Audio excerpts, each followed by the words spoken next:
कहानी है कि आप लोग भी सुने होंगे बचपन में, एक चिड़िया मुख में चोंच में दाना लेकर उड़ रही होती है, तब तक दाना उसके मुख से गिरकर एक खूंटे में चला जाता है। खूंटा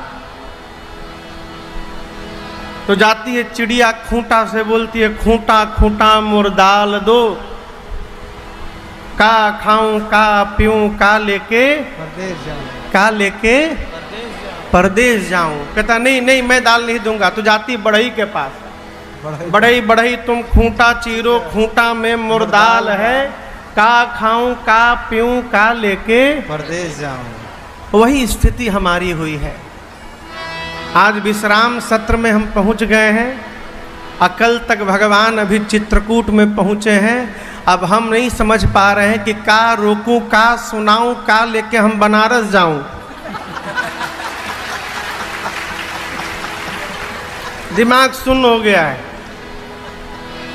का संक्षेप करे का विस्तार करे कुछ समझ में आ नहीं रहा है। ये भी हरी इच्छा है। कल तक मैंने आपको विधिवत कथा सुनाई। अब मैं आपसे बताऊं, ये जो समय था ये मेरे विश्राम का समय था। अभी हम लोग 3 तारीख को दुबई में राम कथा गा कर आए। 8 तारीख को मेरी बिटिया का पहली बार जन्म उत्सव मनाया गया, 5 वर्ष की हुई। और उसके बाद इतनी थकावट है यात्रा से, तो मैंने ये 1 सप्ताह विश्राम के लिए रखा था। अब फिर परसों से कथा प्रारंभ हो रही है, तो ये कथा गाते गाते विश्राम मिलेगा अगले साल मई में, 19 मई को। तो 1 सप्ताह विश्राम के लिए रखे थे कि घर में थोड़ा आराम किया जाएगा, परिवार के साथ रहा जाएगा। हरिचरण भैया का फ़ोन आया कि महाराज जी कथा करनी ही करनी है। हमने कहा भैया समय तो है नहीं, 1 सप्ताह समय है विश्राम का। बोले महाराज जी वही दे दीजिए। अब भैया का ऐसा प्रेम है हरिचरण भैया जी का कि मैं इनको ना नहीं बोल पाता हूँ, है। तब उसी प्रेम के कारण ये कथा 7 दिन की यहाँ भई। 7 दिन में से भी पहले दिन की कथा तो इंद्र नारायण की कृपा से भई। इंद्र नारायण इतने प्रसन्न हो गए थे कि व्यवस्था भी उसी गति से भई। तो पहले दिन केवल प्रारंभ करने के लिए हम और आप 1 घंटे के लिए बैठे। वस्तुतः कथा द्वितीय सत्र से प्रारंभ भई और 5 दिनों में कल हम और आप भगवान को चित्रकूट पहुंचा पाए हैं। कुछ प्रसंगों को हम मानस में से, जहाँ से राघव जी करुणा स्मरण कराते जाएंगे, हम स्पर्श करेंगे। कथा आप लोग क्षेत्र में सुनते रहते हैं, अगल बगल भी कथाएं होती हैं, पहले भी सुन रखे हैं। और विज्ञान के माध्यम से, YouTube के माध्यम से, Facebook के माध्यम से आप सुधी श्रोता हैं, सुनते रहते हैं। जो प्रसंग मैं न सुना पाऊँ उसके लिए मैं पहले ही आपसे क्षमा प्रार्थी हूँ। समयाभाव के कारण हम नहीं सुना पा रहे हैं। प्रयास करेंगे कि बाद में कभी राघव जी करुणा करेंगे मेरे ऊपर और क्षेत्र में पुनः आने का अवसर मिलेगा, तो जो प्रसंग छूट गए हैं उनको हम सुनाने का प्रयास करेंगे आपको। ठीक है ना? पहले क्षमा मांग लीजिए। भगवान को कल केवट जी ने गंगा पार कराया। अब यहां दर्शन करिए। संगते जति कुमंत्रते राजा, मानते ज्ञान पानते लाजा। ये नीति है। और समझिएगा, अच्छी बात यदि किसी दुष्ट व्यक्ति के भी मुख से निकले तो मनुष्य को सूप होना चाहिए, सूप का स्वभाव होना चाहिए। 2 स्वभाव है, सूप का और चलनी का। चलनी नहीं बनना चाहिए। चलनी महारानी क्या करती हैं, जितना बढ़िया है सब बाहर फेंक देती हैं और जितना खराब है अपने पास बिटोरे रखती हैं। सूप क्या करते हैं, जो कूड़ा करकट है उसको बाहर निकाल देते हैं और जो सही अनाज है उसको अपने पास ले लेते हैं। मानव के स्वभाव को सूप जैसा होना चाहिए। क्यों? यदि किसी दुष्ट व्यक्ति के भी मुख से, उसके जीवन से कोई अच्छाई दिखाई दे रही हो तो मनुष्य को उस अच्छाई को ग्राह्य करना चाहिए, ये सिद्धांत कहता। ये जो मैं नीति सुना रहा हूं, श्री रामचरितमानस में ये नीति शूर्पणखा ने रावण को सुनाया। 10 नीति बताई है शूर्पणखा ने।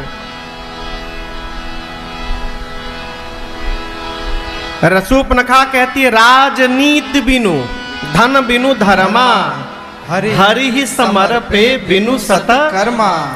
राज्य में, राजा के जीवन में यदि नीति न हो तो राज्य समाप्त हो जाए। धन बिनु धर्मा, धन यदि कमा रहे हैं, उस धन से धर्म नहीं हो रहा है तो वो धन नहीं है, वो धन आपके सर्वनाश के लिए पर्याप्त है। देखिए 3 प्रकार के धन की गति बताई गई है। कितने प्रकार की? 3 प्रकार। कहीं तरह सब कहल करी, धन की कितनी गति है? 3। दान पहली गति है, कहिए दान। दान बुझाता ना? दान ढेर आदमी के ना बुझाला। कई लोग हैं केवल लेना बैंक में अकाउंट खोल के बैठे हैं। अरे कहियो देना बैंक में भी अकाउंट खोलिए, बतिया बुझाता। दान, धन की पहली गति है दान, दूसरी गति है भोग और तीसरी गति का नाम है नाश। दान, भोग और नाश। सिद्धांत कहता है कि धर्म पूर्वक जीवन में जितना आय हो रहा है उसका दशांश यानी 10% निकाल कर परमार्थ करिए।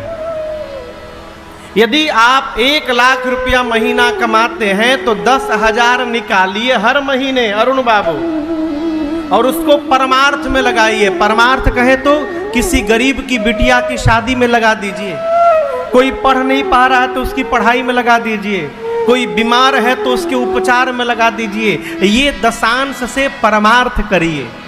कहीं यज्ञ हो रहा है तो यज्ञ में भाग लीजिए, सहयोग करिए।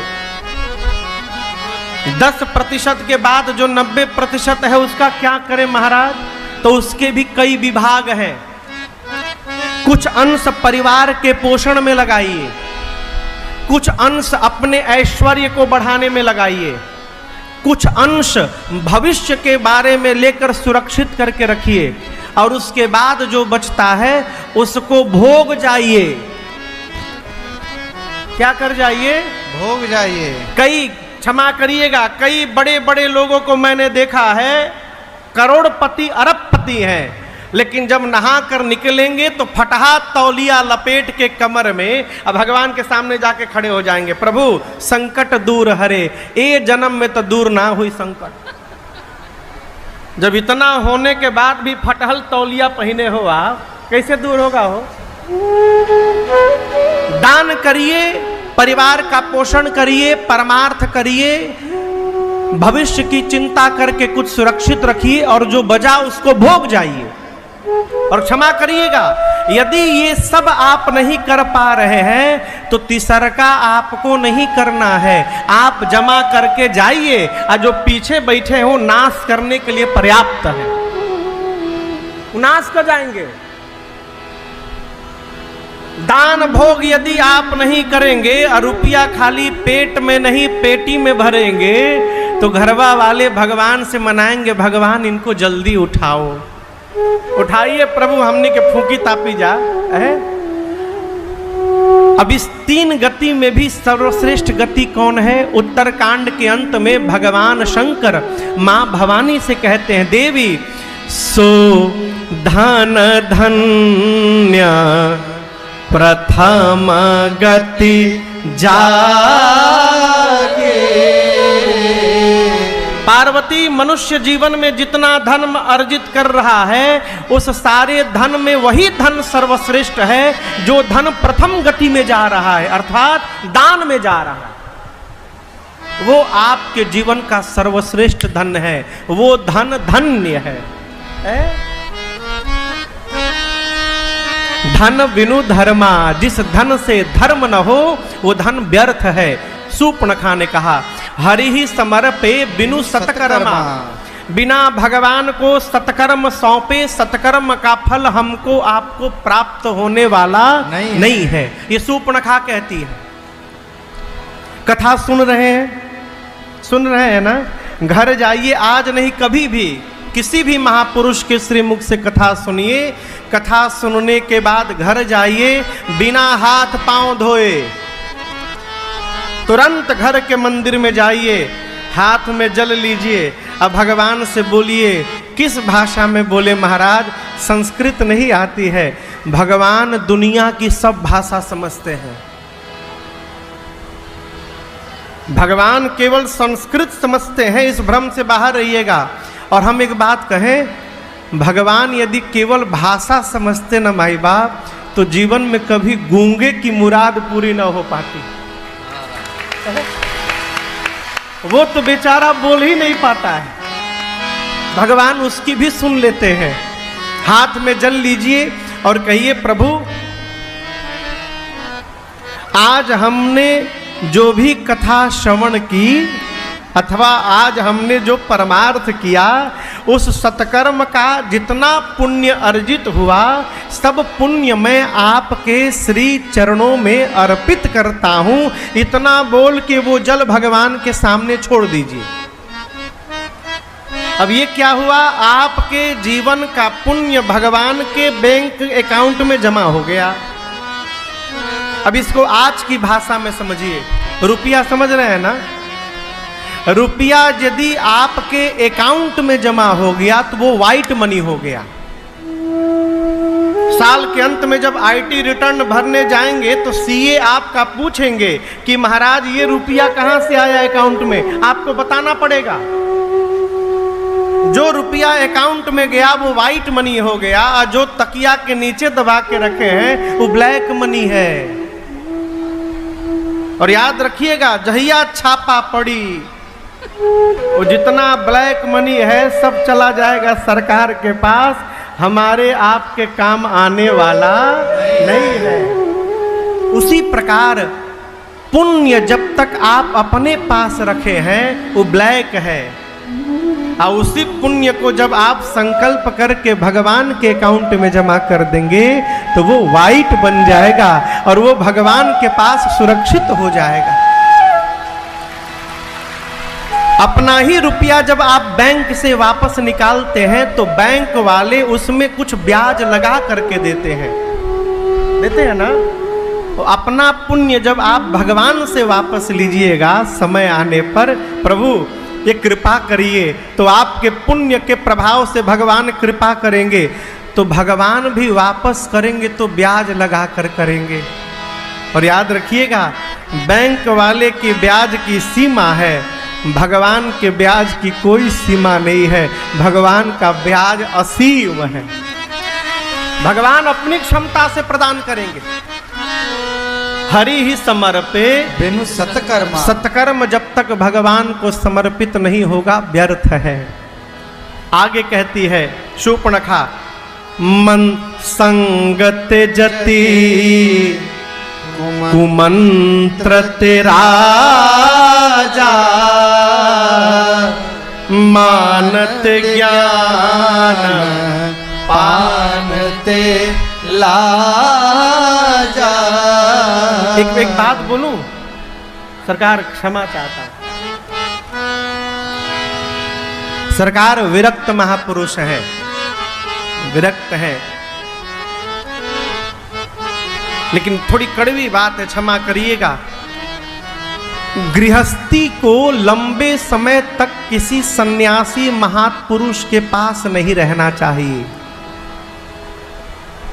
क्या कहा? गृहस्थी व्यक्ति को, जो गृहस्थी में है, उसको लंबे समय तक सन्यासी महापुरुष के पास नहीं रहना चाहिए। दूसरी बात, सन्यासी महापुरुष को लंबे समय तक किसी गृहस्थी के घर में जाकर नहीं रहना चाहिए। क्यों? गृहस्थी यदि लंबे समय तक सन्यासी के पास रहेगा तो उसका गृहस्थ खतरे में पड़ सकता है। संगत जति, जति यानी सन्यासी। सन्यासी यदि गृहस्थी के संग में आए, यदि सन्यासी महापुरुष बहुत लंबे समय तक गृहस्थी के पास रहने लगे तो उनका सन्यास खतरे में। गृहस्थी यदि लंबे समय तक सन्यासी के पास रहे तो उसका गृहस्थी खतरे में। अब याद दर्शन करिए, विश्वामित्र जी राम जी का विवाह कराकर विश्वामित्र जी अयोध्या बहुत नहीं रुके थे। यहां तो मानस पढ़ के लग के चक्रवर्ती जी ने बुलाया, आसन पर बिठाया, पांव पखारा, पूजन किया, षोडशों प्रकार भोजन कराया, बच्चों को बुला के प्रणाम कराया, पूछा क्यों आए हैं। विश्वामित्र जी बताएं, अनुज समेत देव रघुनाथा। महाराज ने मना किया, गुरु जी ने समझाया, महाराज ने तुरंत बुला के सौंप दिया। जिस दिन गए उसी दिन विश्वामित्र जी अयोध्या से निकल गए। यज्ञ की रक्षा की, मिथिला गए, अहिल्या जी का उद्धार हुआ। मिथिला जाकर भी महाराज जनक के महल में नहीं गए, आम के बगीचे में रुके। आम के बगीचे में रुके। जनक जी महाराज सुने तो लेकर गए और आपको बतावें कहाँ रखे, मिथिला के सबसे सुंदर महल में। उस महल का नाम ही था सुंदर सदन। और महापुरुष कहते हैं वो मेरी सीता मैया का अपना निज निवास था। महाराज ने पूरे महल को खाली करवाया। सीता मैया से कहा कि कुछ दिनों तक आप अपनी माता जी के साथ विश्राम करिए। पूरे महल को खाली करा के उस महल में विश्वामित्र जी, राम लक्ष्मण जी को महाराज जनक ने रखा। विवाह के बाद विश्वामित्र जी आए और कुल 6 दिन अयोध्या में रहे हैं। कितने दिन? 6 दिन। विदा तो नित्य मांगते थे, दशरथ जी रोक लेते थे, लेकिन 6वें दिन जब विश्वामित्र जी ने कहा महाराज अब बहुत हो गया, मुझे विदा करिए, तब महाराज दशरथ ने विश्वामित्र जी को विदा किया है। संगते जति, यति यदि संग करने लगे संसारिकता का तो उसका सन्यास खतरे में। कुमंत्रते राजा, राजा यदि सबकी बात सुनने लगे तो उसका राज्य समाप्त हो जाए। मानते ज्ञान, अभिमान हो जाए तो ज्ञान समाप्त हो जाता है। मानते ज्ञान, पान तिलाजा। पान मने खाए वाला पान नहीं, पान मने जय जय। लेने के बाद जो टुन्न हो जा रहे हैं, लेने के बाद लज्जा समाप्त हो जाती है। ये सूर्पणखा कहती है। किस विषय पर ये पूरी बात मैं आपको सुना रहा हूं? संगते जति, संग का जीवन में कितना प्रभाव पड़ता है आप दर्शन करिए। केवट जी कल भगवान को गंगा पार कराए। जिस समय राम जी केवट जी के पास पहुंचे हैं उस समय की केवट जी की भाषा याद रखिए। थोड़ी देर बाद 2-3 घंटे बाद केवट जी की भाषा सुनिए, और जब केवट जी भगवान को गंगा पार करा दिए तब केवट जी की भाषा सुनिए। कितना अंतर है आप दर्शन करिए। ये संग का प्रभाव है। जब भगवान पहुंचे तो केवट जी ने क्या कहा? प्रभु अरे पात भरी सहरी सकल सूत वारे वारे, केवट के जाति कछु वेदना पढ़ाई हो। प्रभु घर में भोजन नहीं है, सकल सुत वारे वारे, सब लड़का छोट छोट है। केवट की जाति, हम बच्चों को वेद नहीं पढ़ाए हैं।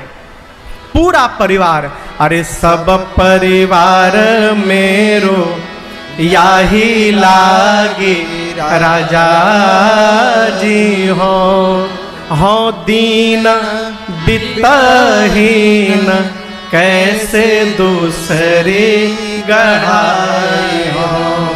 पूरा परिवार इस नाव ने जिलाया है मेरा प्रभु। यदि मेरी नाव आपके पांव के जादू से स्त्री बन के उड़ जाएगी तो कहिए मेरे परिवार का पोषण कैसे होगा? हमारा छोट छोट लड़का प्रभु भूखों मरी जाएंगे। प्रभु नाव चलेगी तो रात्रि का घर में भोजन जाएगा। आप जो हमको देंगे उसी से हम रोटी लेके घर में जाएंगे। प्रभु नाव नहीं चलेगी, हमारे लड़का भूखों मर जाएंगे। अब दर्शन करिए, भगवान जब मिले हैं तो केवट जी के मन में चाह है कि भगवान को पार उतारूंगा तो भगवान देंगे, ठीक ना। थोड़ी देर वार्ता भई भगवान से, थोड़ी देर वार्ता भई, वही केवट जी की भाषा बदली। भगवान के संग का प्रभाव देखिए, केवट जी की भाषा बदली। पद कमल धोई चढ़ाई नाव ननाथ उतर आई। भाषा बदल गई। केवट जी बोले प्रभु पांव धोऊंगा, नाव पर बिठाऊंगा, गंगा के पार ले जाऊंगा, लेकिन कसम खा के कहता हूं प्रभु, आपकी कसम, आपके पूज्य बाबूजी की सौगंध लेता हूं, कुछ मांगूंगा नहीं, ऐसे ही उतार के चलाऊंगा। आप दर्शन करिए, थोड़ी देर पहले क्या चाहती कि भगवान से कुछ लूंगा तो घर में भोजन ले जाऊंगा।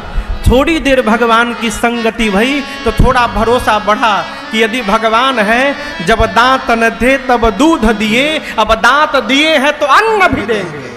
भरोसा हो गया। पहले भरोसा नहीं था, लेकिन थोड़ी देर भगवान से वार्ता भई तो केवट जी को यह भरोसा हो गया कि यदि भगवान है तो हमारे बच्चों को भूखे मरने नहीं देंगे, इतना विश्वास है। बोले प्रभु पार उतारूंगा, लेकिन कुछ लूंगा नहीं आपसे, ऐसे ही उतार दूंगा।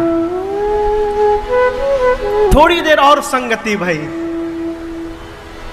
बात चलती रही, धोऊं कि न धोऊं, धोऊं कि न धोऊं। भगवान ने अंत में कहा धोइए। केवट जी गए, गंगा जल लाए, भगवान के चरणों को रगड़ के धोए और उस चरणामृत को भीतर जैसे पान किया हो। लोग कहते हैं कब तरेंगे? यदि आपकी भावना शुद्ध हो गई तो आप जीवित रहते तर चुके हैं।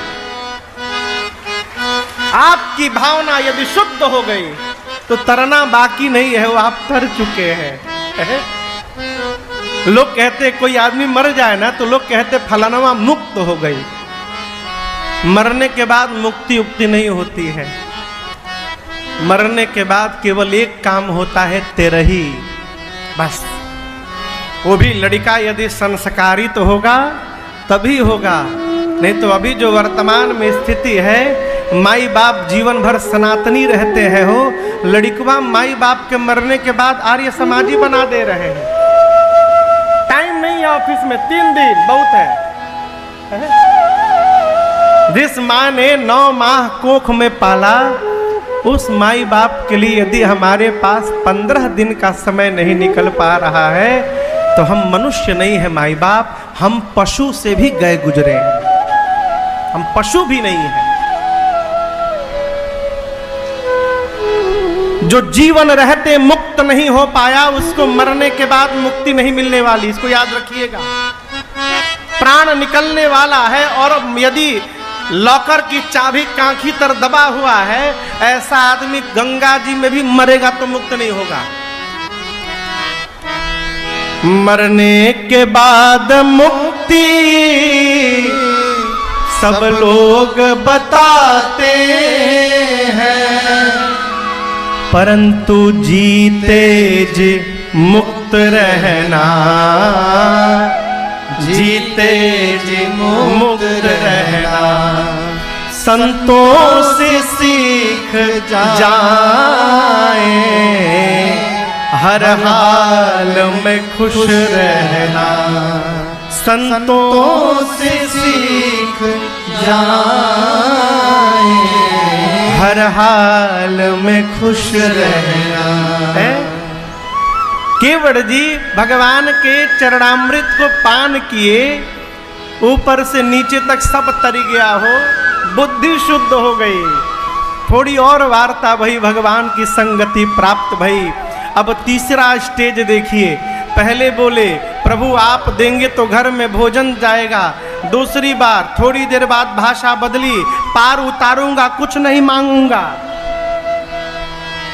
थोड़ी देर और बीता, पार उतारे, भगवान देने लगे। केवट जी भगवान का पांव पकड़ लिए। अब कछुना था न चाहिए मोह,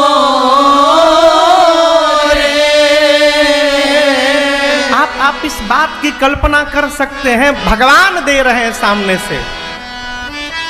ईमानदारी से बताइएगा, जितने लोग यहां बैठे हैं, मेरे में भी क्षमता नहीं है, जितने लोग यहां बैठे हैं, भगवान यदि प्रकट होकर देने लगे, कौन है जो कहेगा भगवान नहीं चाहिए?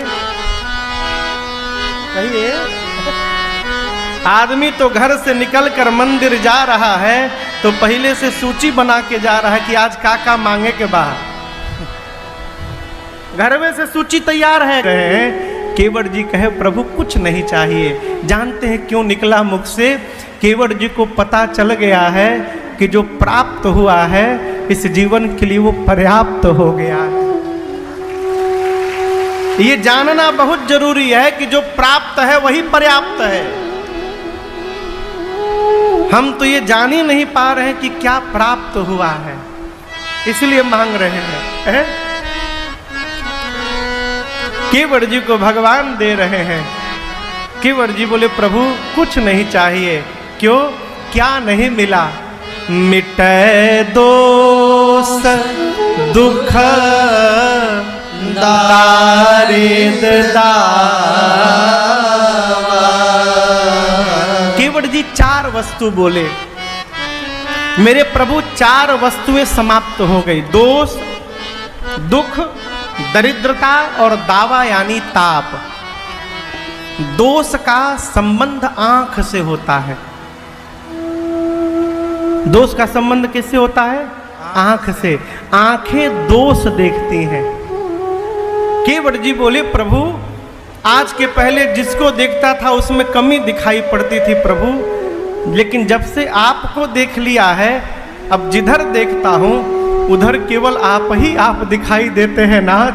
आपने मेरी आंखों का दोष समाप्त कर दिया। दुख का संबंध मन से है। दुख का संबंध किससे है? शरीर से नहीं है। दुख का संबंध मन से है। यदि आपका मन सुखी है तो आपको कोई दुखी कर ही नहीं सकता। केवट जी बोले प्रभु जिस मन में आप बस जाए। उद्धव जी गए गोपियों के पास, बोली कहां तुम कन्हैया कन्हैया रटती हो, ब्रह्म को बजो, एको हम। उद्धव जी बोले कि किसको भजो? ब्रह्म का चिंतन करो। गोपियां बोली अरे उद्धो मन ना भयो 10 20। उद्धो हमारे पास केवल एक मन है, 10-20 मन नहीं है। अरे उद्धो मन ना भयो 10 20। एक मन रहा जो गया श्याम संग। एक मन रहा जो गया श्याम संग को अवराधे ईश उद्धो मन भयो 10 20। उद्धव जी से गोपिया कहती है उद्धव एक ही मन है, 10-20 नहीं है। एक मन था जो कन्हैया को दे दिए तो ब्रह्म के लिए दूसरा मन कहां से ले आवे? केवट जी भगवान से कहते प्रभु आपने मेरा दुख समाप्त कर दिया। क्यों? जिस मन में आप प्रवेश हो जाएं वहां दुख प्रवेश करने वाला नहीं है। और देखिए आप भगत हैं। मनुष्य के धैर्य की परीक्षा विपत्ति में ही आती है। कहां गए विनोद जी? मॉनिटर कम बढ़ाइए। यदि जीवन में दुख आ रहा है तो उसको कष्ट न समझिए। हमारे कलकत्ता में विक्टोरिया मेमोरियल हॉल के पास में रेस कोर्स बहुत बड़ा मैदान है, बहुत बड़ा मैदान। वहाँ घोड़े की दौड़ होती है। रविवार को बहुत लोग आते हैं उसमें न जाने क्या होता है, भगवान जाने। लेकिन बहुत लोग आते हैं, घोड़ा दौड़ता है। अब दर्शन करिए, घोड़े के दौड़ में घोड़ा बेचारा ये समझ नहीं पाता कि मेरे ऊपर जो मालिक बैठा है हमको चाबुक से क्यों मार रहा है। घोड़ा सोचता है मैंने कोई अपराध तो किया नहीं, जैसा स्वामी कहते वैसा रहता हूँ, जहाँ कहते हैं चलो वहाँ जाता हूँ चुपचाप, लेकिन ये मुझे मार क्यों रहे हैं, घोड़ा नहीं समझता। जैसे घुड़सवार उसको चाबुक से मारता है, घोड़ा भागना शुरू करता है। घुड़सवार तब तक मारता रहता है जब तक वो घोड़ा रेस में विजयी नहीं हो जाता, वो तब तक मारता है उसको। यदि हमारे आपके जीवन में दुख रूपी चाबुक दिखाई पड़ रहा है तो ये मानिएगा कि हमारे जीवन में जो भगवान हमारे घुड़सवार बैठे हैं हमको जीवन के रेस में विजयी बनाना चाहते हैं, इसलिए मार रहे। आगे भागो, रुको मत, आगे दौड़िए।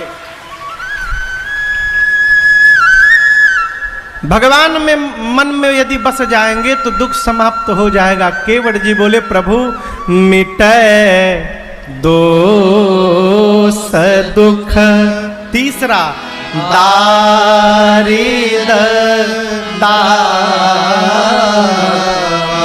केवट जी कहते प्रभु आपने मेरा दोष समाप्त किया, आपने मेरा दुख समाप्त किया, आपने मेरी दरिद्रता समाप्त कर दी। क्या समाप्त कर दी कहिए? दरिद्रता समझ रहे हैं? दरिद्रता माने गरीबी। दरिद्रता का गरीबी से कोई लेना देना नहीं है। ये बड़ी सूक्ष्म बात है। ये दरिद्रता का संबंध अभाव से नहीं है, दरिद्रता का संबंध स्वभाव से है। और ध्यान से सुनिएगा, होने के बाद भी जो मांग रहा है वो दरिद्र आदमी है। बतिया बुझा रहा है? जिसके पास रखने का जगह ही नहीं है वो भी भगवान से मांग रहा है, वो दरिद्र आदमी। पेट में खाने की जगह नहीं है और इमरती देखकर यदि जिह्वा से पानी टपक रहा है, दरिद्र आदमी है। दरिद्रता का संबंध स्वभाव से है, अभाव से नहीं है। केवट जी बोले आज के पहले जो कुछ भी दिखता था मन में होता था काश मुझे मिल जाए प्रभु, लेकिन आपको पा लेने के बाद अब जीवन में कुछ पाने की इच्छा ही नहीं बची प्रभु। आपने मेरे मन की दरिद्रता को समाप्त कर दिया है। मिटे दोष दुख दारिद दावा। चौथा है दावा यानी ताप। 3 प्रकार के ताप से हम और आप जलते हैं, दैहिक ताप, दैविक ताप और भौतिक ताप। ये 3 ताप हैं। केवट जी बोले प्रभु 3 बार आपके चरणामृत को मैंने पिया है और आपके चरणामृत पान ने मेरे जीवन के तीनों ताप को समाप्त कर दिया। अब इससे अधिक इस जीवन में और क्या चाहिए नाथ। इसलिए अब कछु नाथ न चाहिए मोरे दीन दयाल अनुग्रह तो। केवट जी ने कहा प्रभु कुछ नहीं चाहिए, बहुत मिला है। ये स्वभाव हमारे भी जीवन के स्वभाव में उतरे, इसकी याचना करनी चाहिए। प्रभु हम संतुष्ट रहें। क्षमा करिएगा, आज एक व्यक्ति से मैं मिला, बहुत बड़े आदमी। बोले महाराज उनके घर में, मैंने कहा कि महाराज काम करते करते भगवान का नाम कैसे निकले, उपाय बताइए कि काम करते करते भगवान का नाम कैसे निकले। हमने कहा देखिए, पूछे ये माला लेकर आप क्या करते हैं। हमसे पूछे वो ये माला लेकर क्या करते हैं। हमने कहा माला हाथ में रहती है तो भगवान का नाम भी चलता रहता है, तो हम भी ले लें। हमने कहा ये माला आपके लिए नहीं है, जो बिजनेस कर रहे हैं, जो व्यापार कर रहे हैं, वो जो नौकरी कर रहे हैं, और आगे सुनिए जो पढ़ाई कर रहे हैं उनके लिए नहीं है। इसी कंडीशन पर मित्रता भई थी राम जी सुग्रीव की, कि राम जी पहले सुग्रीव का काम करेंगे और जब सुग्रीव राजा बन जाएंगे तो कपियों को भेजकर सुग्रीव सीता जी का पता लगाएंगे।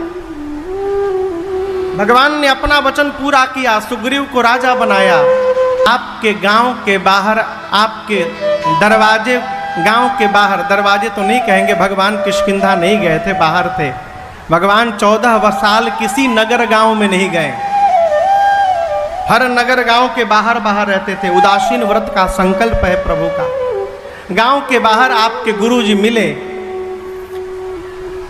और आपके गुरुजी आपसे कहे कि ठीक है चेला जी, मैं इसी खेत में कुटिया बना के रहूंगा 4 महीना। आप गुरुजी से क्या कहेंगे? आप कहेंगे ना कि प्रभु आप खेत में क्यों रहेंगे गुरुदेव, हमारा घर है, आप चलिए घर में रहिए हमारे। सुग्रीव से भगवान ने कहा कि मैं चतुर्मास बिताऊंगा इस पहाड़ के ऊपर। सुग्रीव ने एक बार भी नहीं कहा प्रभु मेरे रहते आप पहाड़ पे क्यों रहेंगे, आप नगर में नहीं रह सकते हैं, इधर मैं व्यवस्था कराता हूं, आप इधर रहिए। सुग्रीव नहीं बोले। और तो और छोड़िए, मानस में भगवान ने 2 लोगों को राजा बनाया। किसको किसको? सुग्रीव को राजा बनाया और दूसरा किसको कहिए? विभीषण जी महाराज को। दोनों लोगों का राज्याभिषेक होते समय राम जी नहीं गए थे।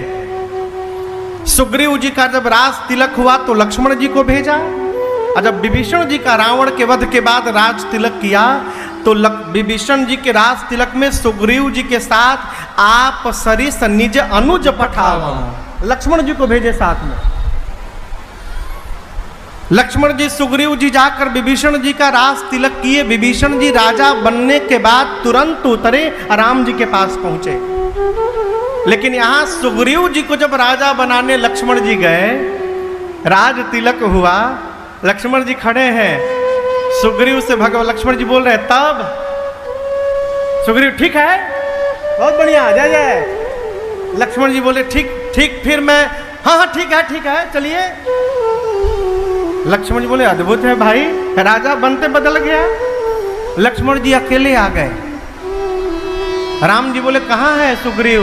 बोले प्रभु राजा बन गया, अब कहाँ को आएगा वो? भगवान बोले जाओ पकड़ के लाओ उसको।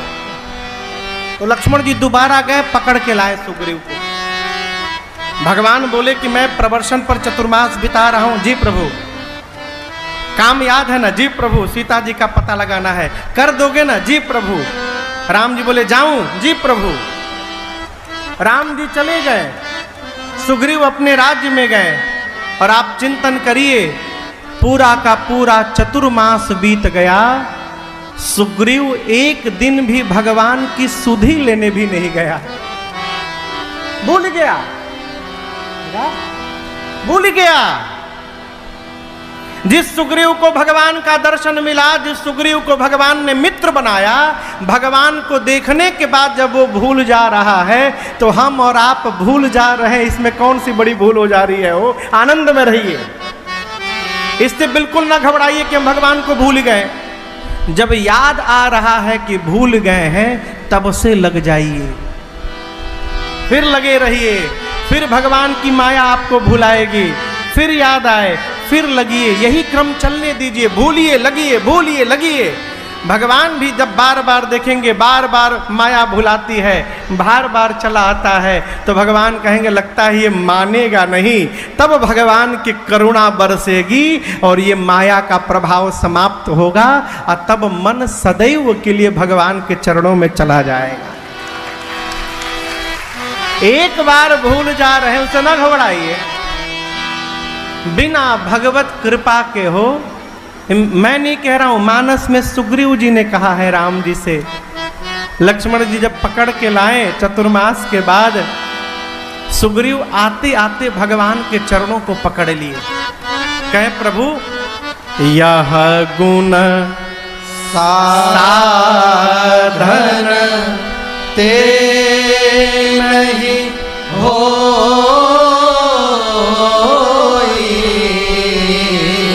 तुम्हारे कृपा पाव कोई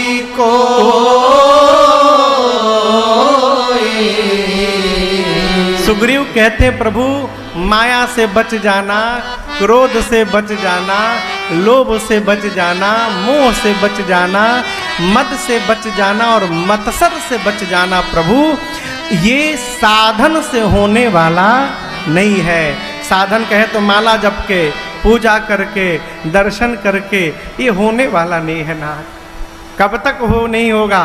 जब तक आपकी कृपा नहीं होगी। तुम्हारी कृपा पाओ कोई। अब ये भगवान की कृपा कब होगी, ये प्रश्न उठता है। भगवान कब कृपा करेंगे कि ये विकार धीरे धीरे समाप्त हो जाएं? उसके लिए एक ही उपाय है, जीवन में भक्ति लाइए। कौन सी भक्ति लाएं? पहली भक्ति लाइए, प्रथमा भगति संतन कर संगा। प्रथमा भगति संतन कर संगा। दूसरी रति मम कथा प्रसंगा। दूसरी रति मम कथा प्रसंगा। सठ सुधरहि सत्संगति पाई। सठ सुधरहि सत्संगति पाई। पारस परस बुधा तो सुहाए। पारस परस बुधा तो सुहाए। पारस परस बुधा तो सुहाए। पारस परस बुधा तो सुहाए। जीवन में संत का संग यदि प्राप्त हो गया तो समझिए आप अपने जीवन के उद्धार के मार्ग पर अग्रसर हो गए। बैठ के भगवान की कथा गाने लगे। चौथी भगति मम गुण गण करई कपट तजी गान। कपट का त्याग करके अब भगवान का गुणगान करना। राम जी कहते हैं शबरी ये मेरी चौथी भक्ति है। अब आप दर्शन करिए, एक भक्ति से कैसे सारी भक्तियां होते जा रही हैं। गुरु जी दीक्षा में क्या देंगे? मंत्र। कान में क्या देंगे? विश्वास पूर्वक गुरु मंत्र का जप करना, ये पांचवी भक्ति है। मंत्र जाप मम दृढ़ विश्वासा। कैसे जप करना? विश्वास के साथ। देखिए, क्षमा करिएगा, यदि विश्वास है तभी भगवानों है, विश्वास नहीं है तो भगवान भी नहीं है। एक जगह कथा चल रही थी भैया, भागवत जी की कथा चल रही थी। गुरु जी बोले भगवान का नाम लो भवसागर पार हो जाएगा। भगवान का नाम लो भवसागर पार हो जाएगा। एक बिटिया नदी पार करके आती थी कथा सुनने। आते समय 10 रुपया नाव का लगता था, जाते समय 10 रुपया, 20 रुपया रोज खर्च था उसका। पहले दिन गुरुजी बोले भगवान का नाम लो भवसागर पार हो जाएगा। दूसरे दिन बोले, तीसरे दिन बोले। सोचने लगी, बताओ गुरुजी रोज कहते हैं भगवान का नाम लो भवसागर पार हो जाएगा।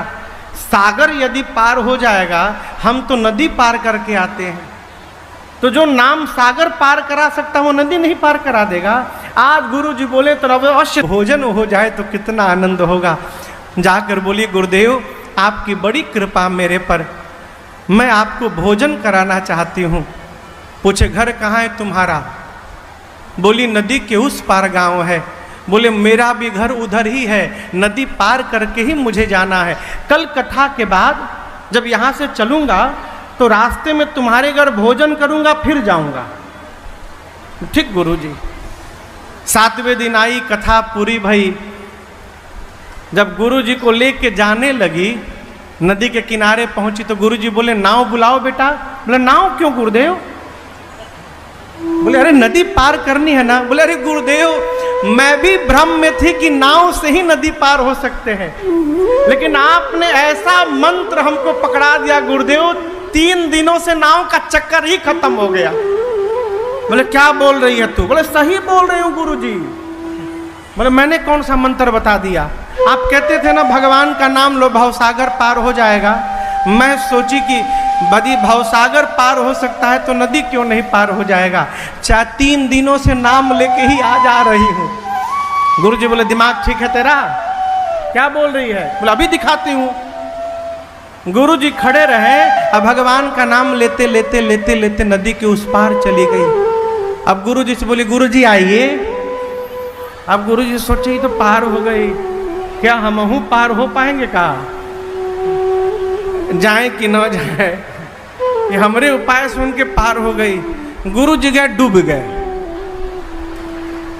गुरुजी डूब गए हो, अचेली पार हो गई। ये कहानी है। कहने का अर्थ है राजन कथा बाँच रहे हैं। यदि इस कथा के प्रति राजन का विश्वास नहीं है तो हम केवल बाँच रहे हैं, हमारा कुछ होने वाला नहीं है। लेकिन मेरे द्वारा निकली कथा को जिस पर मुझे विश्वास नहीं है, यदि आपको सुनकर विश्वास हो जाएगा तो आपका उद्धार हो जाएगा, ये गारंटी है। आपको विश्वास हो गया तो आपको कोई रोक नहीं सकता। विश्वास ही भगवान है। विश्वासम फलदायकम। 5वीं भक्ति भगवान के मंत्र का विश्वास पूर्वक जप करना, ये 5वीं भक्ति है। आपको सत्य घटना सुनाऊं, 20 साल पहले की। हमारे काशी में एक परम विद्वान महापुरुष थे, परम विद्वान। उनके बेटे को ज्वर हो गया। क्या हुआ? बुखार। बुखार दिन रात बढ़ता जाए। लोगों ने कहा डॉक्टर के पास ले जाओ। डॉक्टर के पास? क्या मैंने जीवन भर जो भजन किया उस भजन का कोई प्रभाव नहीं है? बोले मैं जप में बैठ रहा हूं, यदि मेरे भजन में शक्ति होगी तो मेरा पुत्र जीवित बचेगा, और भजन में शक्ति नहीं है तो मुझे पुत्र की मृत्यु भी स्वीकार है। मैंने जीवन भर ढोंग किया है, मुझे उसका फल यही मिलना चाहिए। नहीं ले गए डॉक्टर के पास, अब बैठ गए माला लेके जप करने में। रात भर जप किए, सवेरे उनका बेटा स्वस्थ होकर उठ गया हो, सारा ज्वर समाप्त हो गया। ये 20 साल पहले की घटना है काशी की। यदि विश्वास है तो भगवान है। हिरण्यकश्यप को विश्वास नहीं था कि खंभे में भगवान हो सकते हैं। प्रहलाद को विश्वास था कि इसी खंभे में मेरे भगवान हैं। भक्त का विश्वास समाप्त न हो जाए, इसलिए भगवान खंभे में से प्रकट हो गए उनके सामने। विश्वास करिएगा तो जहां चाहिएगा वहीं भगवान है। विश्वास पूर्वक भगवान के मंत्र का जप करना, ये 5वीं भक्ति। आप देखिए कैसे इंटर रिलेटेड सारी भक्तियां हैं। 6वीं भक्ति राम जी कहते हैं, छठ दम शील बिरति बहु करमा, निरत निरंतर सज्जन धर्मा। जो जीवन में सज्जनता पूर्वक, शीलता पूर्वक अपने कर्तव्य का पालन कर रहा है, वो मेरी 6वीं भक्ति कर रहा है। राम जी बोले छठ दम शील, दम यानी जो इंद्रियों को बस में करके शीलता पूर्वक, विरति बहु कर्मा, नाना प्रकार का कर्म नहीं, भगवान ने जो कार्य करने का आदेश दिया है उस कर्म को कर रहा है। ये 6वीं भक्ति। नाम जप का परिणाम होता है जीवन में शीलता और सज्जनता दोनों आती है। नाम जप का परिणाम आपको बतावें, नाम जप से बोली बदल जाती है। हो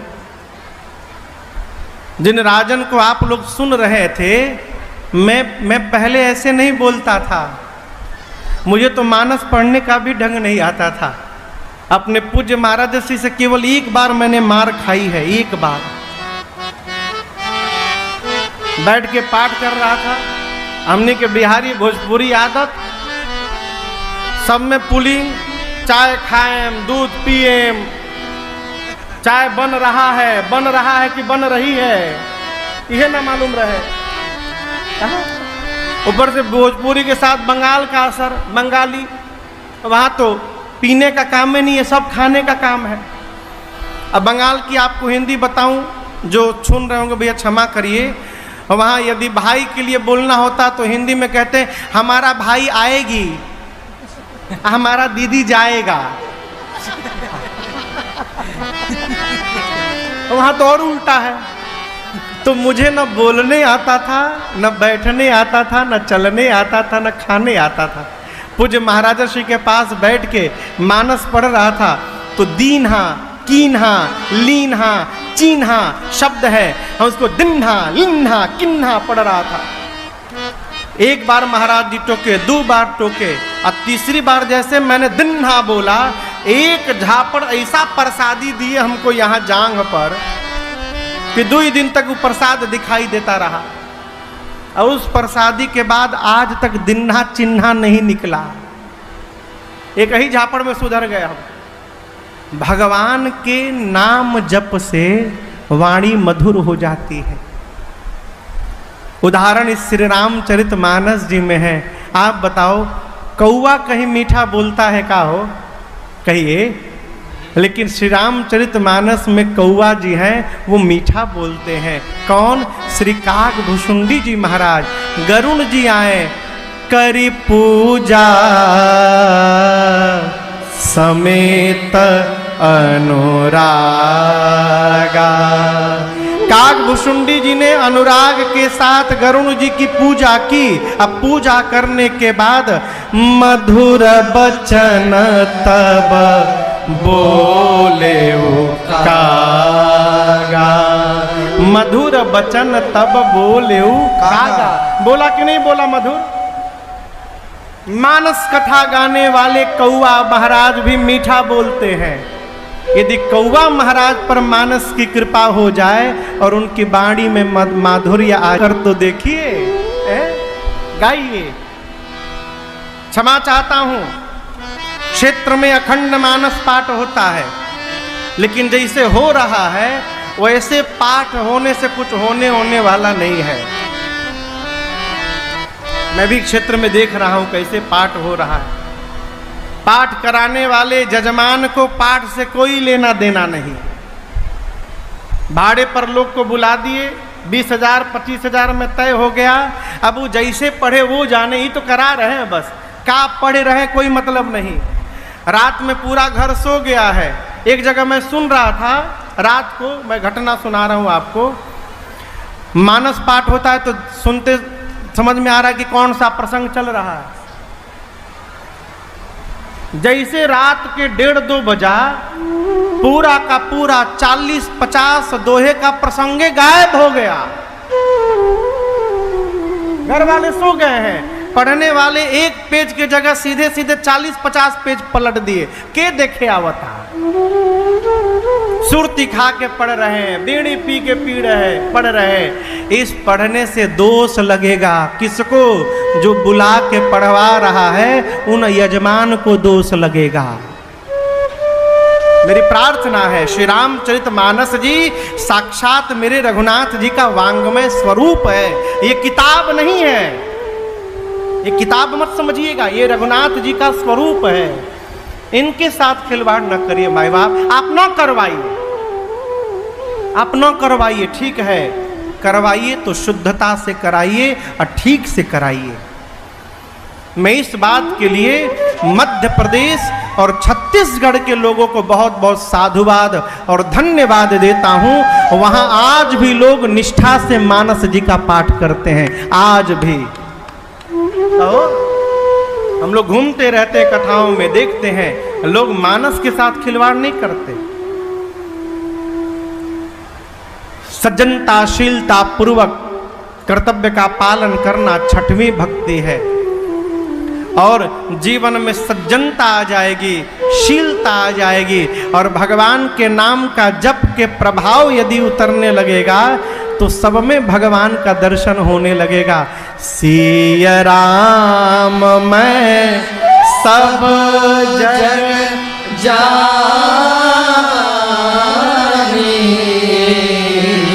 करऊं प्रणाम जोरी जुग पानी। यही सातवीं भक्ति है। सातव सम मोहि मय जग देखा। पूरे संसार में सीताराम जी का दर्शन करना और संत का सम्मान भगवान से अधिक करना, ये सातवीं भक्ति है। आठवीं भक्ति क्या है वो? अब देखिए, यदि सब में भगवान दिखाई देने लगेंगे तो मनुष्य संतुष्ट हो जाएगा, सब जीव गदगद होने लगेगा। यही आठवीं भक्ति है। धर्म पूर्वक जितना लाभ हो उसी में यदि हम संतुष्ट होने लगे, ये आठवीं भक्ति है। आठव जथा लाभ संतोषा, सपने हूं नहीं देखहीं पर दोषा। सपने में भी किसी के दोष की चर्चा न करना, ये आठवीं भक्ति है। एक संत के संग से देखिए क्या प्रभाव हो रहा है। नवीं भक्ति है जीवन में सहज हो जाना, जीवन में सरल हो जाना, अब भगवान के भरोसे हो जाना। माई बाप जिसके जीवन में 8 भक्ति आ जाएगी वो जीव अपने आप सहज हो जाएगा, सरल हो जाएगा और भगवान के प्रति उसका भरोसा दृढ़ हो जाएगा। उस दिन को नवों की नवों भक्ति प्राप्त हो जाएगी। भगत कौन? भ से भगवान का भजन, ग से गाकर, त से जो अपने को तार रहा है वो भगवान का भगत है। हेलो बच्चा देकर गया। भ से भगवान का भजन, ग से गाकर, त से जो अपने को तार रहा है, अपने परिवार को तार रहा है और अपने समाज को तार रहा है, वो भगवान का भगत है। ये भगत की परिभाषा है। संत का संग करिए माई बाप, संत की कृपा हो गई तो अनंत की कृपा अपने आप हमारे ऊपर बरस जाएगी, कोई रोकने वाला नहीं है। कल तक हमने और आपने गाया और श्रवण किया, भगवान चित्रकूट में आकर बैठे। अब आगे के प्रसंगों को हम और आप श्री कागभुशुंडी रामायण के माध्यम से श्रवण करेंगे और गाएंगे। कागभुशुंडी जी के पास गरुड़ जी महाराज पहुंचे। कागभुशुंडी जी ने पूछा क्यों आए हैं प्रभु? गरुड़ जी ने कहा कि मैं जिस लिए आया था मेरा काम हो गया, आपके आश्रम का दर्शन करके भ्रम मोह समाप्त हो गया। अब मुझे सदा सुख प्रदान करने वाली भगवान की कथा सुनाइए। कागभुशुंडी जी प्रणाम प्रारंभ किए। प्रथम ही अति अनुराग भवानी, रामचरित सर कहे से बखानी। पुनि नारद कर मोह अपारा, कहे से बहुरी रावण अवतारा। प्रभु अवतार कथा मुनि गाए, तब शिशु चरित कहे से मन लाए। प्रभु अवतार कथा मुनि गाए, तब शिशु चरित कहे से मन लाए।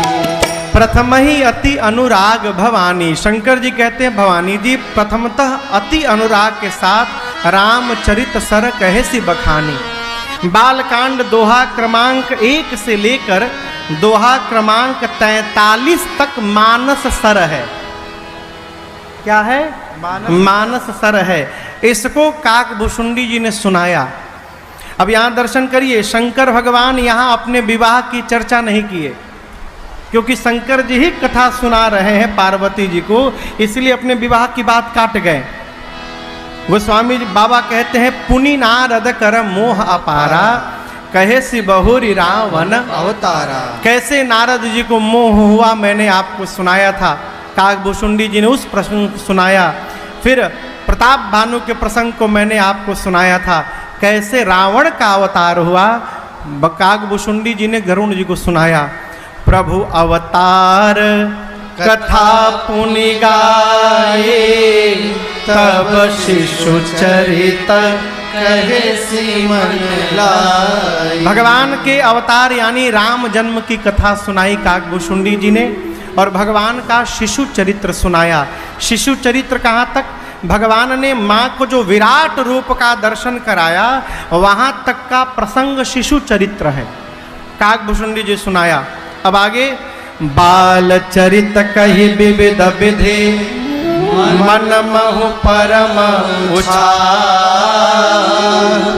ऋषिया गवन कहे से पुनि श्री रघुबीर। भगवान की बाल लीला सुनाई, ऋषि आगमन, विश्वामित्र जी कैसे अयोध्या में आए इसको सुनाया, और लेकर गए यज्ञ रक्षा भई, अहिल्या जी का उद्धार हुआ और मिथिला में भगवान का विवाह हुआ। विवाह की कथा सुनाई काकभूषुंडी जी ने।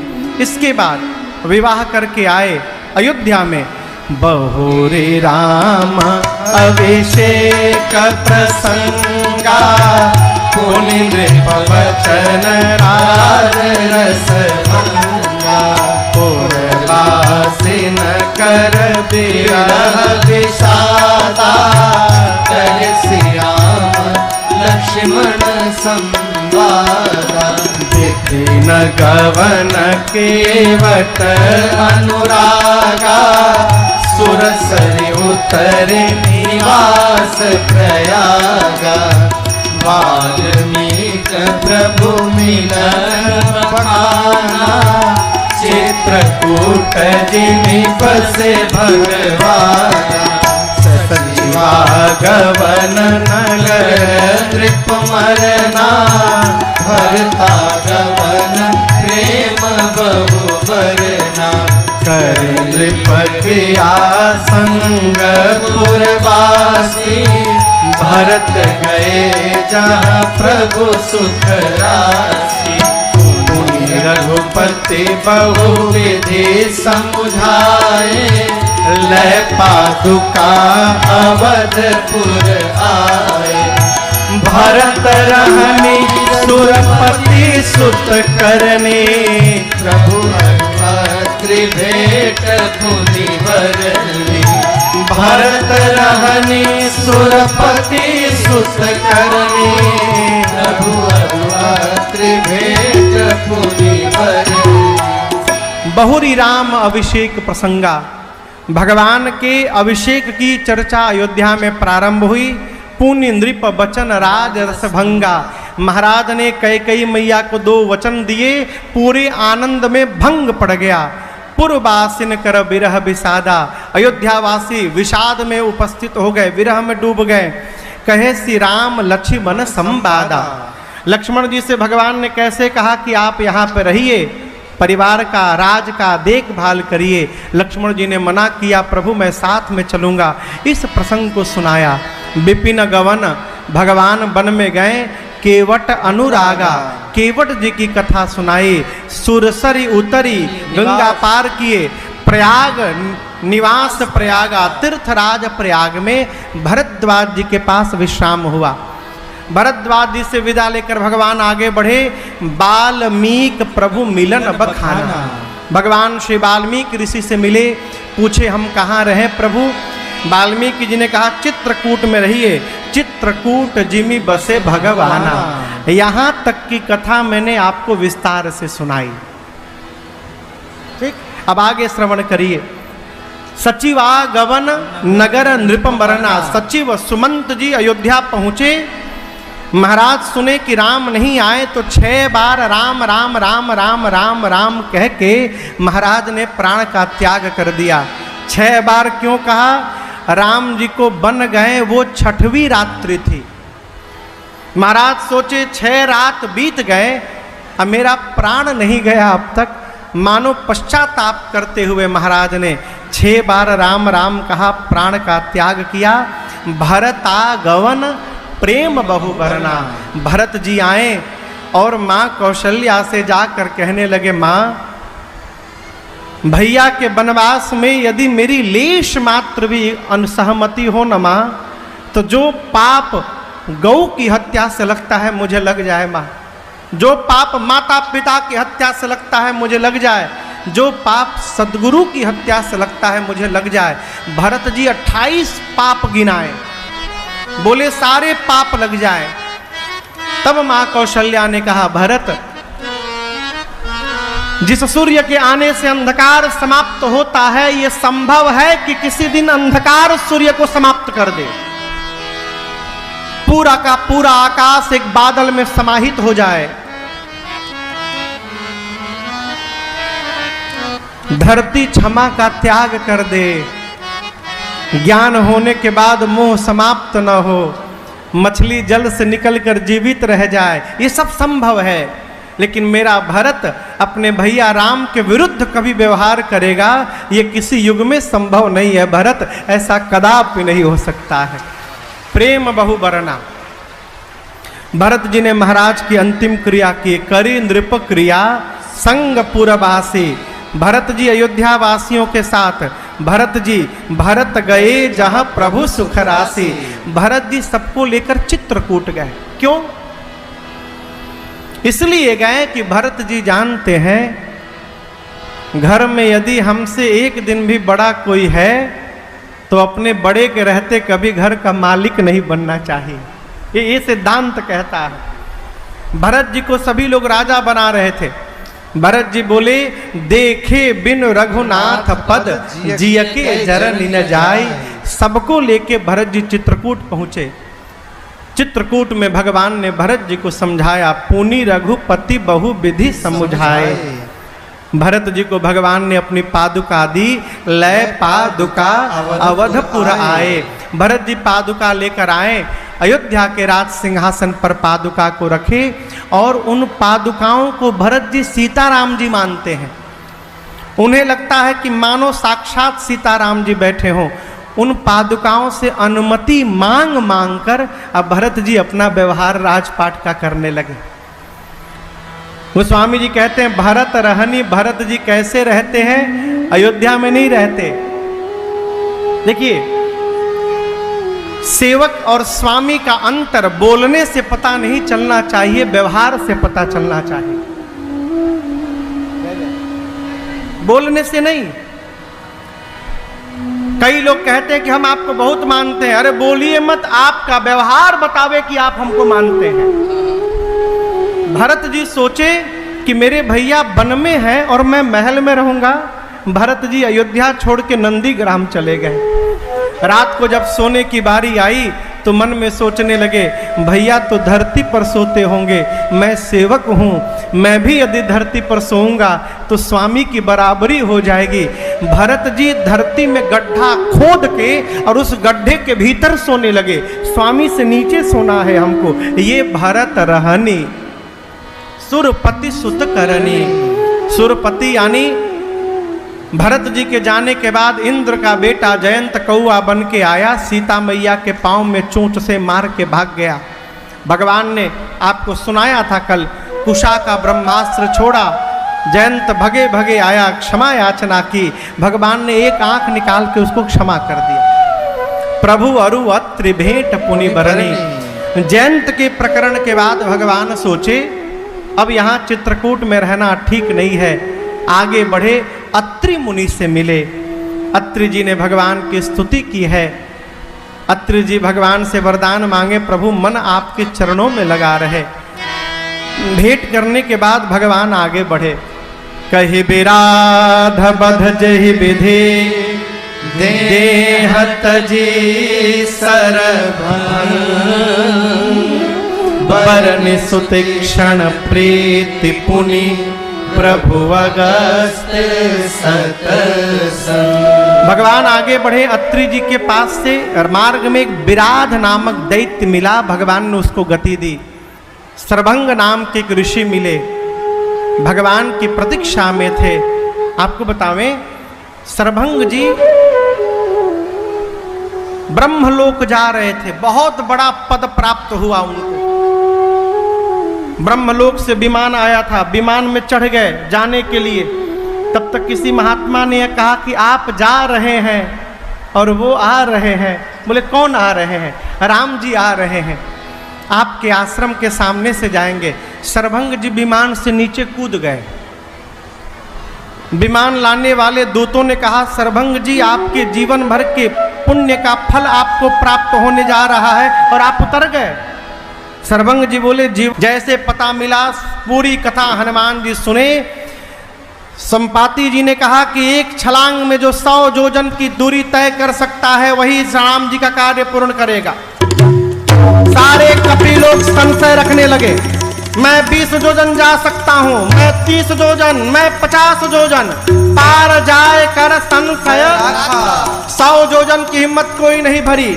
हनुमान जी सुने तो बोले, जामवंत जी छोड़िए छलांग, लांघ जाऊंगा, खेल खेल में लांघ जाऊंगा, रावण को पकड़ के सेना के साथ मसल के मार दूंगा, अथवा कहिए पूरी त्रिकूट पर्वत को हाथों से उठाकर आपके सामने लाकर रख दूंगा, क्या करूं?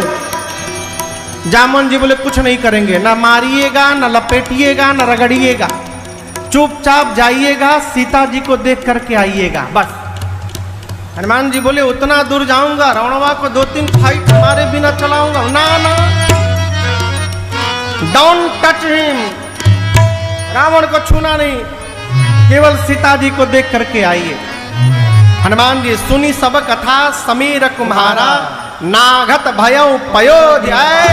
हनुमान जी भगवान के नाम का जय घोष किए, जय श्री राम, जय श्री राम, जय श्री राम, जय श्री राम, जय श्री राम, जय श्री राम। बार बार रघुवीर संहारे, तर्क पवन तनय बल भारी। हनुमान जी पहुंचे लंका, पार कर गए हो लंका, कपि प्रवेश जिमि कीन्हा।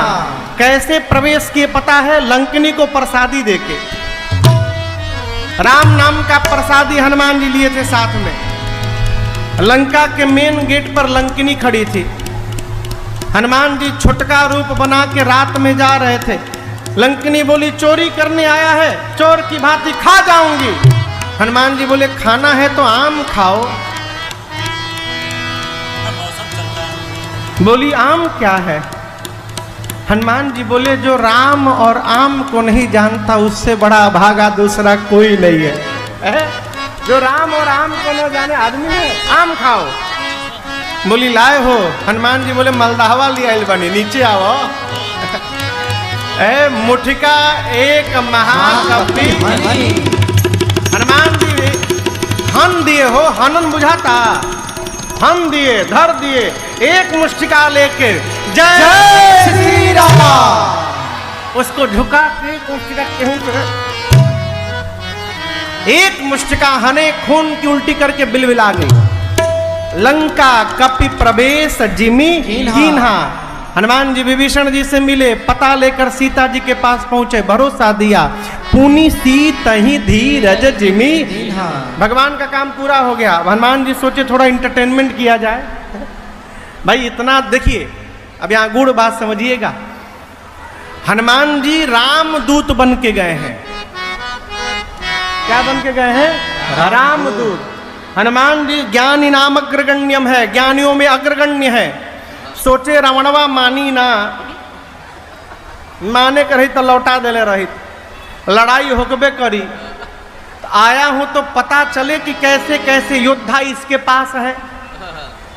हम कोई वीवीआईपी गेस्ट तो है नहीं, तो गेस्ट ऑफ ऑनर में हमको बुला के ले जाया जाएगा। अब पूरी सेना से मिलाया जाएगा कि देखा हाई योद्धा है, हाई योद्धा है। ऐसे परिचय तो मिलेगा नहीं।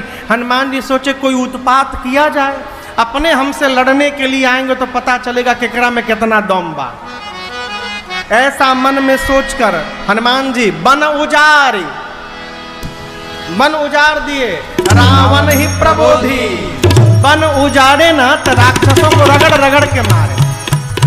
राक्षस जाकर रावण से बोले प्रभु खाए सी फल अरु बिटपऊ पारे। प्रभु बानर आया है, खल खाया, वृक्षों को उखाड़ दिया। रावण बोले तुम क्या कर रहे थे? बोले हम। कहिए हम लास्ट बोल दिए तो बच गए, हमसे पहले जो गए थे रक्षक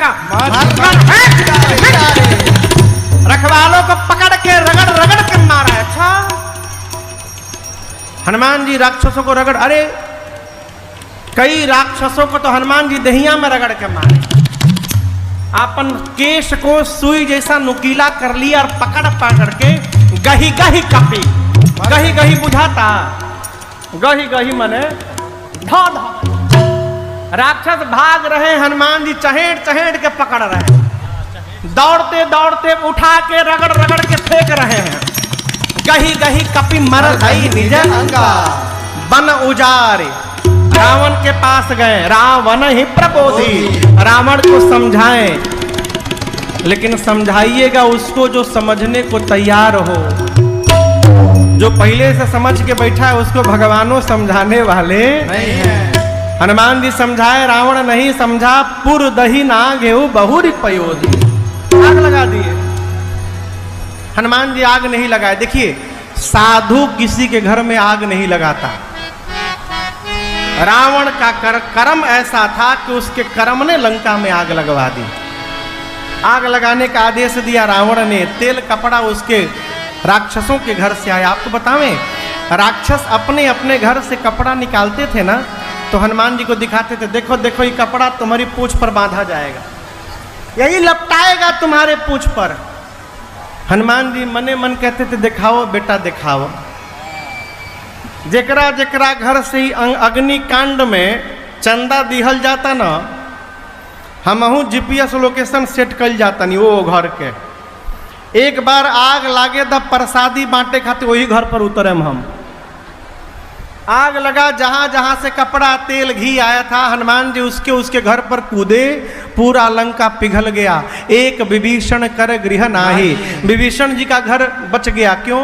वो चंदा नहीं दिए थे, न तेल दिए, न कपड़ा दिए, न घी दिए। हनुमान जी सोचे जब चंदा दिए ही नहीं तो प्रसादी क्यों दिया जाए, उनका घर छोड़ दिए। पुर दही ना घेऊ बहुरी पयोधी। जाते समय पार किए, वापस पार करके भगवान के पास आए। आए कपे सब जहाँ रघुराए, अब देही की कुशल सुनाई। जामन जी सबको लेकर भगवान के पास आए। कहा प्रभु हनुमान जी ने काम कर दिया है। हनुमान जी ने सीता जी की कुशलता सुनाई। पूरी सेना को लेकर सेन समेत जथा रघुबीरा उतरे जाई तीरा। रामेश्वरम लंका के तट पर समुद्र के तट पर भगवान पहुंचे कपियों की सेना के साथ। रावण ने विभीषण जी को लात से मारा। विभीषण जी आए, मिला विभीषण जही विधि आई, सागर निग्रह कथा सुनाई। भगवान ने कहा मार्ग कैसे मिलेगा? समुद्र के विभीषण जी कहे रास्ता मांगिए समुद्र से। 3 दिन बीत गया, रास्ता नहीं मिला। भगवान निकाले बाण, बोले सोख लूंगा। समुद्र नारायण प्रकट होकर बोले प्रभु क्षमा करिएगा, समुद्र पार करने का उपाय है। आपकी सेना में 2 कपी है नल नील, उनके हाथ से स्पर्श किया हुआ पत्थर तैरेगा, उनसे सेतु बंधन करवाइए। सेतु बांधी कपि से न जिमी, उतरे सागर पार, गयो बसेठी बीरबर जय विधि बाली कुमार। सेतु बंधन के पहले भगवान ने समुद्र तट पर भगवान श्री शिव के लिंग की स्थापना की, जिनका नाम रामेश्वरम पड़ा। आइए एक बार भाव श्रद्धा से बोलिए रामेश्वरम भगवान की जय। स्थापना करके भगवान कपियों के सेना के साथ समुद्र पार करके लंका के तलहटी में पहुंचे हैं। अंगद जी को शांति दूत बनाकर लंका में भेजा गया रावण के पास। रावण नहीं माना, अंगद जी वापस आए। अब युद्ध प्रारंभ हुआ। निश्चर की सलराय बरन से विविध प्रकार, कुंभकर्ण घननाद कर बल पौरुष संहार। युद्ध प्रारंभ हुआ, बरन से विविध प्रकार। पहले दिन के युद्ध में रावण की आधी सेना मर गई। उसके बाद लक्ष्मण जी को शक्ति बाण लगा। हनुमान जी सजीवन बूटी लाए, लक्ष्मण जी मूर्छा से बाहर आए। कुंभकर्ण को भगवान ने गति दी और घननाद यानी मेघनाद को लक्ष्मण जी ने गति दी। इसके बाद निश्चर निकर मरण विधि नाना, रघुपति रावण समर बखाना। रावण बध मंदोदरी शोका, राज विभीषण देव शोका। सीता रघुपति मिलन बहोरी, सुरन कीन स्तुति कर जोरी। पुनि पुष्पक चढ़ी कपिन समेता, अवध चले प्रभु कृपा निकेता। विधि राम नगर निज आए, पायस विशद चरित सब गाए। बहोरी राम अभिषेका, पुरवरनत नृप नीति अनेका। कथा समस्त भुसुंड बखानी, जो मैं तुम सन कही भवानी। सुनी सब राम कथा खजना, कहत बचन मन परम उछाहा। सुनि सब राम कथा खजना, कहत बचन मन परम उछाहा। निश्चर निकर मरण विधि नाना, रघुपति रावण समर बखाना। राम जी रावण का युद्ध चला। अंत में भगवान ने रावण को गति प्रदान की। रावण बध मंदोदरी शोका। भगवान ने 31 बाण चलाया। कितने बाण? 31। 20 बाणों ने रावण के 20 भुजाओं को काटा, 10 बाणों ने रावण के 10 सिरों को काटा और 31वां बाण रावण के नाभि में जाकर लगा। जोर से रावण चिल्लाया, कहाँ है राम? अभी दौड़ा कर मारूंगा। इस प्रकार रावण के भी मुख से मरते समय राम शब्द निकल गया और उसका तेज भगवान के मुख में प्रवेश कर गया। बोलिए राजा रामचंद्र भगवान की जय। सीता रघुपति मिलन बहोरी। भगवान ने विभीषण जी का राज तिलक करवाया। विभीषण जी राजा बनकर आए, सीता मैया को लेकर आए। ये नकली सीता जी हैं, असली सीता जी कहाँ हैं? अग्नि में। अपनी सीता जी को अग्नि से वापस लेने के लिए भगवान ने यहाँ पर अग्नि परीक्षण की झूठी लीला रची। प्रतिबिंब की सीता जी अग्नि में जल गईं, असली सीता जी अग्नि से बाहर चली आईं। भगवान देवता स्तुति करते हैं भगवान की। इंद्र के द्वारा अमृत की वर्षा कराकर कपि भालुओं को भगवान ने जीवित कराया है। पुष्पक विमान में बैठकर भगवान अयोध्या चले। ए जी चलता विमान कोलाहल होए, चलत विमान कोलाहल होए। जय रघुवीर कहे सब कोई, जय रघुवीर कहे सब कोई। जय रघुवीर कहे सब कोई। भगवान पुष्पक विमान में चले। तीर्थराज प्रयाग आकर भगवान ने हनुमान जी को भरत जी के पास भेजा। स्वर्ण कलश रखवा दो, बंधवा दो भगवान श्री धाम अयोध्या में पुष्पक विमान से नीचे उतरे हैं। उतरने के बाद भगवान ने पुष्पक विमान को कुबेर के पास भिजवाया। क्यों? विमान कुबेर का ही था, रावण उनसे जीत लिया था। गुरुदेव भगवान के श्री चरणों पर प्रभु भैया लक्ष्मण के साथ दंडवत करते हैं, मुनियों को दंडवत करते हैं। भरत भैया ने भगवान को प्रणाम किया, प्रभु ने बरबस उठाकर हृदय से लगाया। यहाँ राम जी एक साथ अमित रूप में प्रकट होकर पूरे अयोध्या वासियों से एक साथ मिलते हैं। माताओं में राम जी जानते हैं कि माँ कैकेयी लज्जित हैं, इसलिए राम जी सबसे पहले माँ कैकेयी के भवन में गए, जाकर अनेक प्रकार से माँ के मन को प्रबोध किया है। भाइयों के साथ भगवान गुरु आज्ञा लेकर भाइयों को स्नान करके सुसज्जित किए हैं। स्वयं स्नान करके भगवान 14 वर्ष बाद अलंकार धारण किए। सीता मैया को माताओं ने स्नान करके सजाया है। गुरुदेव ने निर्णय लिया है कि मैं आज इसी समय राम जी का अभिषेक करूंगा। दिव्य सिंहासन मंगाया गया। रवि समते जसो बरनि न जाई, बैठे राम द्विजन सिर नाई। ब्राह्मण देवताओं को प्रणाम करके भगवान रघुवंश के सिंहासन पर मेरी माँ जानकी मैया के साथ बैठे हैं। मुनि लोग वेद मंत्र का उच्चारण करने लगे, देवता आकाश से जय जयकार करने लगे और भगवान के मस्तक पर प्रथम तिलक, ए जी प्रथम तिलक वशिष्ठ मुनि के प्रथम तिलक वशिष्ठ मुनि पुण्य सब बेप्रन आय सुदेहा, पुण्य सब बेप्रन आय सुदेहा। सुत बिरो की हरसी महतारी, सुत बिरो की हरसी महतारे। बार बार आरती उतारे, बार बार आरती उतारे, बार बार आरती उतारे। जैसे गुरुदेव ने प्रभु के मस्तक पर तिलक किया, पूरी सभा बोल पड़ी, बोलिए राजा रामचंद्र भगवान की जय, बोलिए सीता महारानी की जय।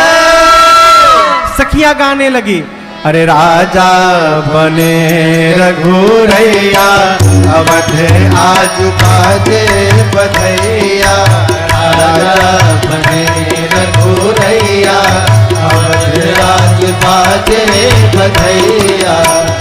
बाजे बधैया हो बाजे बधैया, बाजे बधैया हो बाजे बधैया। अरे बाजे बधैया, बाजे बधैया, बाजे बधैया, बाजे बधैया। अब राजा बने रघुरैया, अवध आज बाजे बधैया।